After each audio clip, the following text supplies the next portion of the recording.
मंगल मूर्तये श्री हनुमते नमः। वाग्देवताय श्री सरस्वत्यै नमः। श्री राम शरणं समस्त जगतां रामं विना का गति। रामेण प्रतिहन्यते कलिमलं रामाय कार्यं नमः। रामात्रस्यति कालभीमभुजगो रामस्य सर्वं वशे। रामे भक्तिरखण्डिता भवतु मे। राम त्वमेवाश्रय राम त्वमेव आश्रय।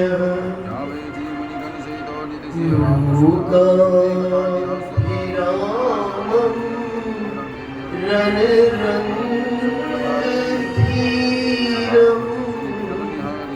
राजीवनेत्रं रघुवंशनाथं कारुण्यरूपं करुणाकरन्तं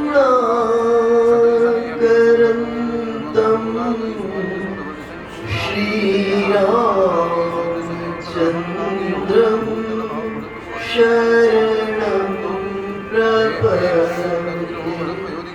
श्रीरामचन्द्रं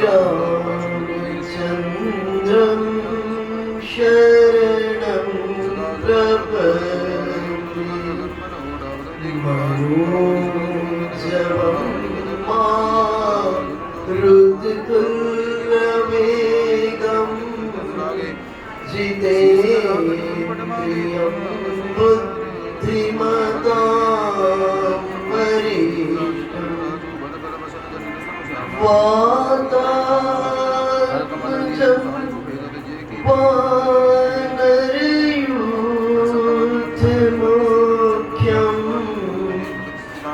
श्रीरामदूतं शरणं प्रपद्ये। श्रीरामदूतं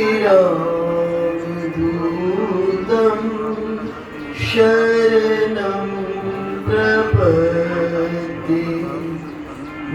नीलाम्बुज श्यामलकोमलाङ्गं सीतासमारोपितवामभागं। पानमासायकचारुचापं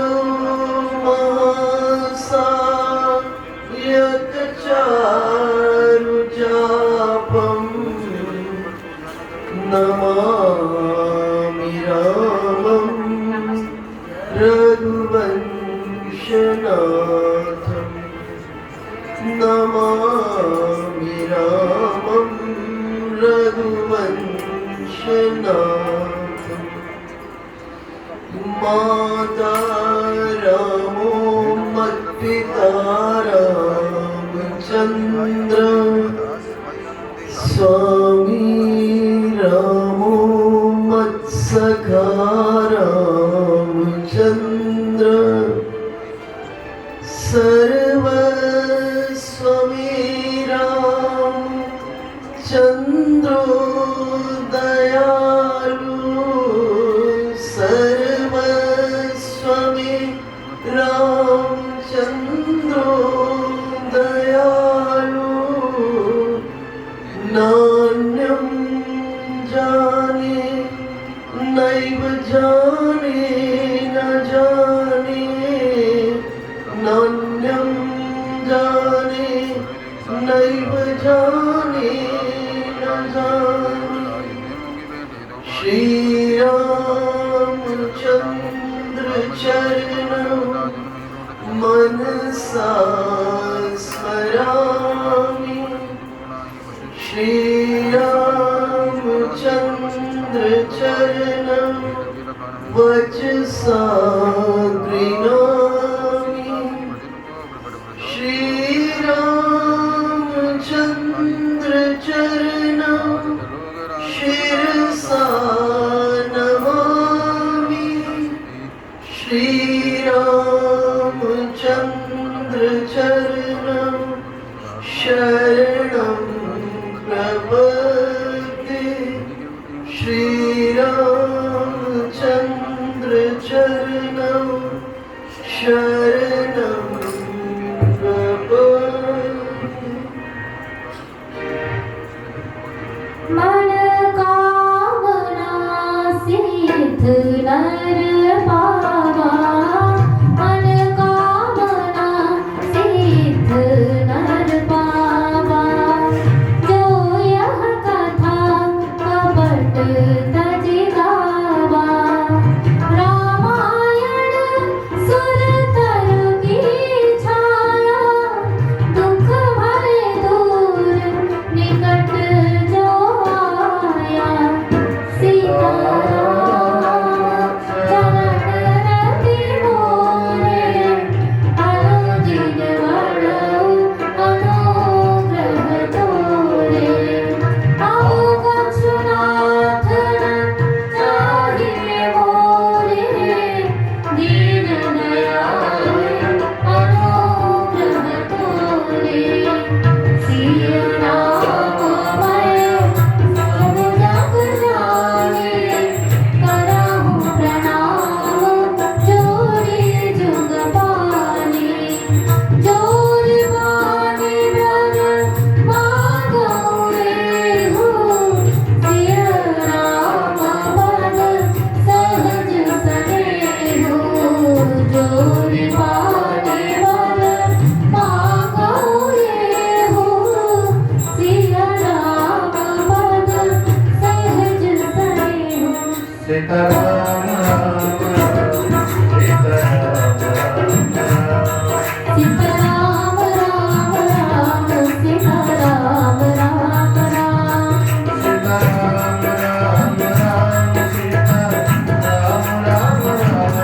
सीताराम राम राम सीताराम राम राम सीताराम राम राम, सीताराम राम राम। सीताराम राम राम, सीताराम राम राम। सीताराम राम राम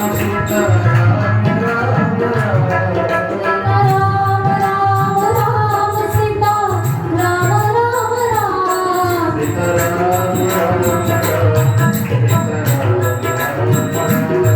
सीताराम राम राम सीताराम राम राम, सीताराम राम राम। सीताराम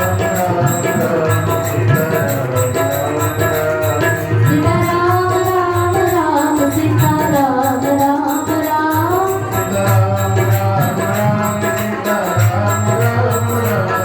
सीताराम राम राम सीताराम राम राम सीताराम राम राम, सीताराम राम राम। सीताराम राम राम सीताराम राम सीताराम राम राम, सीताराम राम राम। सीताराम राम राम, सीताराम राम राम। सीताराम राम राम।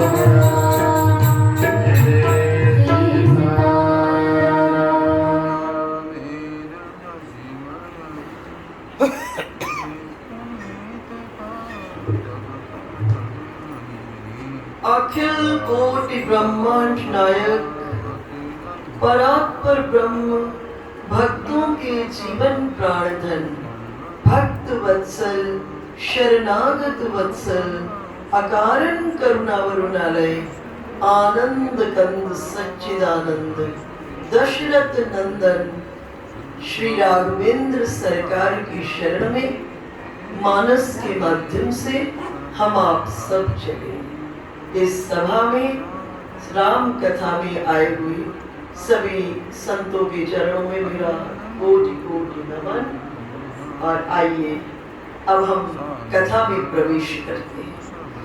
देखिए, समयक परिणाम के लिए अगर हम चाहते हैं कि इस कार्य का परिणाम, और दूसरे शब्दों में जीवन में किसी भी कर्म को करें और उसमें हमें परिणाम सफलता का मिले, सम्यक परिणाम, उसके लिए चार की जीवन में बहुत बड़ी भूमिका है। एक प्रारब्ध,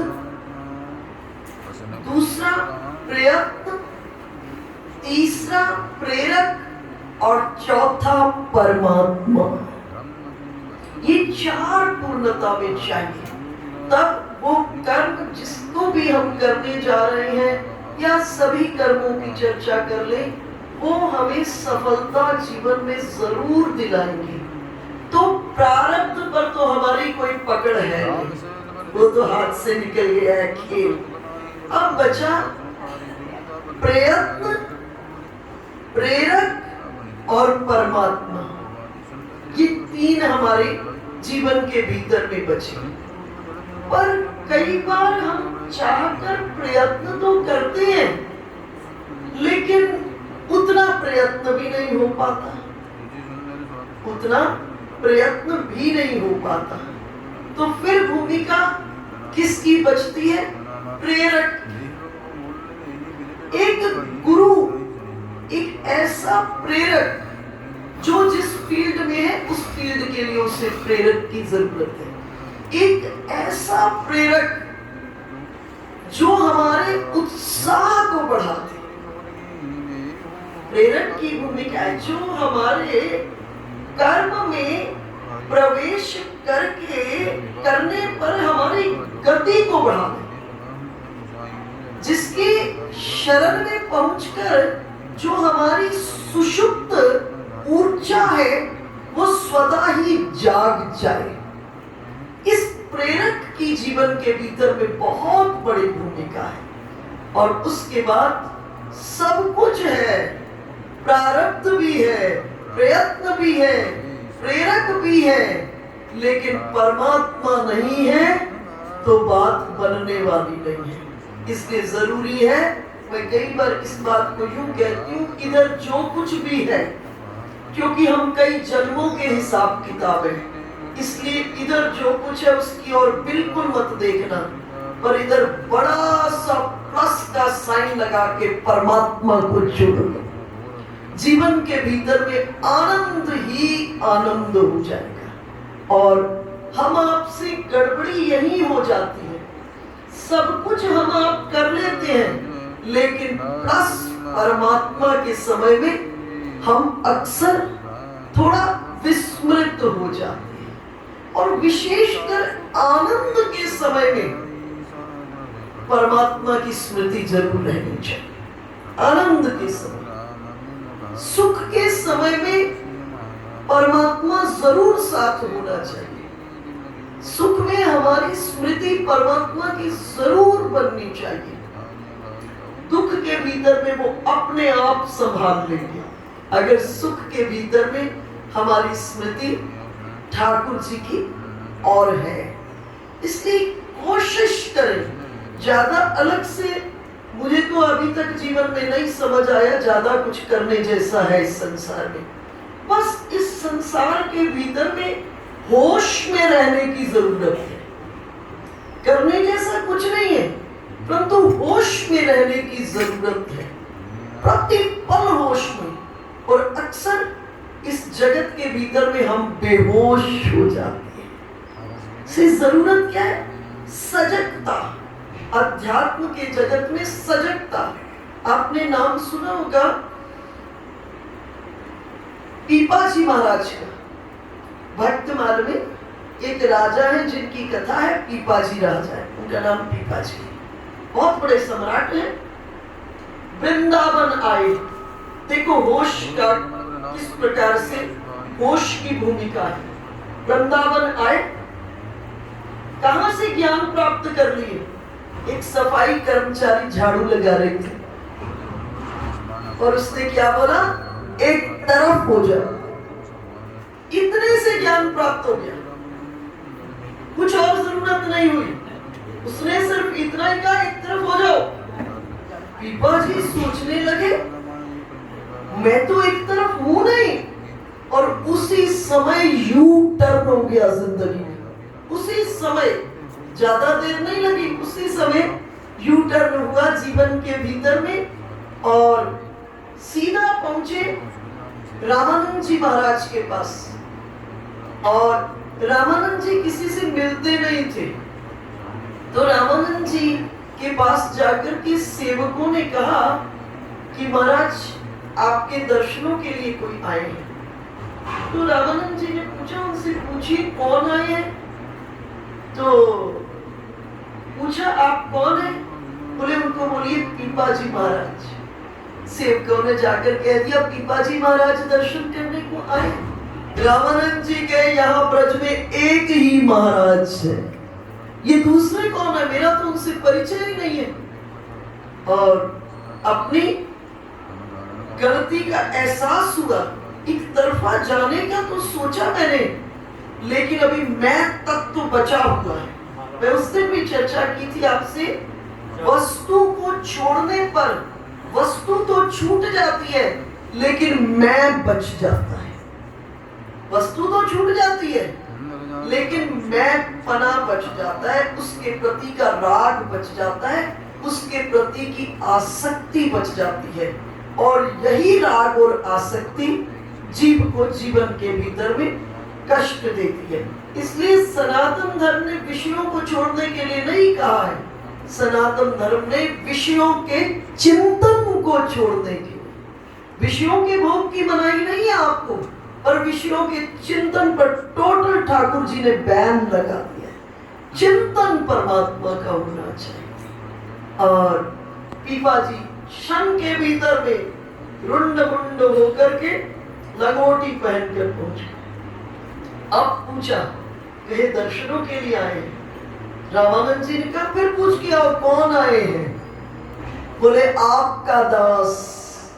तो बोले अगर दास हो तो सेवक तो वो है जो सेवकाई करे, जाओ इस कुएं में डूब जाओ। गुरु ने कह दिया और एक क्षण में विचार नहीं किया, जाकर कुएं में छलांग लगा दी। सेवकों ने कहा महाराज कुएं में छलांग लगा दी है, निकालो। निकाले तो रामानंद जी ने पूछा कि मैंने तो ऐसे ही कहा था और तुमने सच में कुएं में छलांग लगा दी। और पीपा जी कहे मैं जानता हूँ जिनकी आज्ञा का पालन कर रहा हूँ उनकी शरण में मेरा अकल्याण नहीं हो सकता। गुरु की शरण में, महात्माओं की शरण में हमारा अकल्याण नहीं हो सकता जीवन में। तो समय का परिणाम के लिए जीवन में चार की भूमिका है, एक प्रारब्ध, एक प्रयत्न, एक प्रेरक और एक परमात्मा। अगर ये चार इकट्ठे हो जाए, बाकी साजो सामान इकट्ठे करने की जरूरत नहीं है, बस ये चार इकट्ठे हो जाए सब अपने आप चल के आ जाएंगे। नरसिंह मेहता के जीवन में ये चार इकट्ठे हो गए थे। बेटी का घर में विवाह, एक वस्तु नहीं है पास में, लेकिन चार इकट्ठे थे। और जैसे ही चार इकट्ठे हुए, स्वयं भगवान ही बेटी का भाग भरने के लिए, विवाह की व्यवस्था करने के लिए खड़े हो गए। इसलिए सनातन धर्म ने मानस में भी कहा है कि आप संपत्ति के पीछे मत दौड़ना, आप सुमति को जीवन में ले आइए। और जहां सुमति तहां संपत्ति नाना।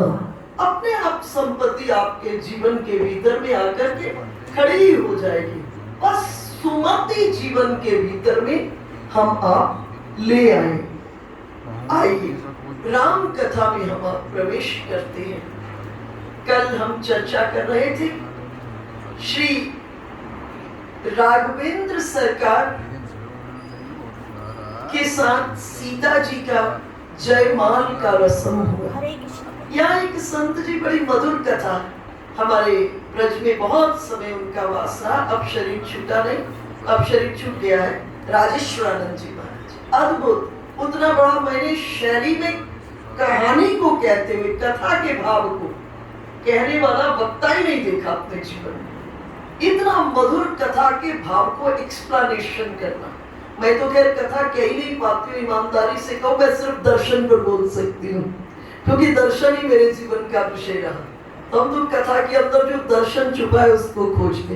पर इतने बड़े कथाकार, कथा को कहने की इतनी अद्भुत शैली, और बड़े अच्छे वक्ता नहीं, बड़े अच्छे लेखक, और अंतिम दिन जीवन का कैसे गुजरा, बड़ी ऐसे बड़ी बड़ी बातों को कथा के माध्यम से हंसते हंसते सुना देते थे। तो अंतिम दिन की बात, जीवन की अंतिम सायंकाल, वो रायपुर में सत्संग कर रहे थे, और रात्रि के भीतर में सत्संग में देखो, आपने एक चीज देखी होगी सबने, जब आपने घर से कहीं आउट ऑफ स्टेशन जाना होता है और आप पैकिंग कर रहे होते हो ना, तो घर में जितने लोगों को मालूम हो जाता है कल इसने बाहर जाना है। इसी तरह से इस शरीर में से मृत्यु के समय 3 पैकिंग कर रहे होते हैं, सूक्ष्म शरीर, मन और वासना। जब ये 3 पैकिंग कर रहे होते हैं, जिसने जीवन पर्यंत साधना की होती है, उसकी इंद्रियों को ज्ञान हो जाता है कि ये पैकिंग कर रहे हैं, अब चलने की बारी है कल, और वो सजग होकर उस समय इंद्रियों का सदुपयोग हो जाता है उनके जीवन। तो उनकी भी ऐसी स्थिति, सायंकाल का सत्संग, और सत्संग में बात करते करते बोले, अच्छा ये बताओ, खड़े होने में आराम है? अंतिम सत्संग उनका, खड़े होने में आराम है कि बैठने में? सबने कहा बैठने में। बोले अच्छा बताओ, बैठने में आराम है कि लेटने में? सबने कहा लेटने में। बोले अच्छा, लेटने में आराम है कि सोने में? सबने कहा सोने में। फिर बोले अच्छा ये बताओ, सोने में आराम है कि मरने में? ये अंतिम, उस रात्रि बिल्कुल इसी तत्व की चर्चा करके कक्ष में आए, सोए। रात में कब शरीर से देह से प्राण उड़कर चला गया, इसका कोई खबर नहीं। तो जो मैं चर्चा कर रही थी कि सजगता जीवन के भीतर में, तो उनकी बात कर रही थी, कथा को कैसे हंसते हंसते कहते। तो बोले ये जो 10,000 महात्मा, 10,000 राजा आए थे स्वयंवर के भीतर में, तो क्या बात, स्वयंवर में जयमाला की रस्म से पहले इन्होंने अपने इष्ट देव को नहीं मनाया? किसी एक के इष्ट देव ने नहीं सुनी किसी की बात, कि कोई शिव धनुष तोड़ नहीं पाया, किसी के इष्ट देव ने नहीं सुनी। तो बोले नहीं, ऐसी बात नहीं थी, 10,000 थे ना, उसमें से एक धनुष तोड़ने जाता सबके इष्ट देव, वो धनुष तोड़ने जाता तो कहता कि प्रभु ये धनुष हमसे ही टूटे, तो गणेश जी को वो भी मना रहे, और 9,999 नीचे वाले बैठ कहते कि इसने धनुष नहीं टूटे। अब गणेश जी एक की माने कि 9,999 की माने। बोले इसलिए बड़ी मुश्किल हो गई। एक तो कह रहे कि हमसे धनुष टूटे गणेश जी की प्रार्थना करके, और जितने 9,999 हैं वो भी गणेश जी से प्रार्थना कर रहे हैं कि इससे धनुष ना टूटे। तो बोले गणेश जी तो समस्या में फंस गए, इस एक की सुनेंगे 9,999 की सुने। तो इस प्रकार से बड़ी मीठी बातें हमारे महाराज जी करते थे। तो कल हम चर्चा कर रहे थे कि जयमाल की रस्म पूर्ण हुई, ठीक उसी वक्त परशुराम जी आ गए। श्री राम के समय में राम, एक राघव राम इतिहास में हमारे, और एक बलराम, 3 राम अपने आप को पूर्ण स्पष्ट किया।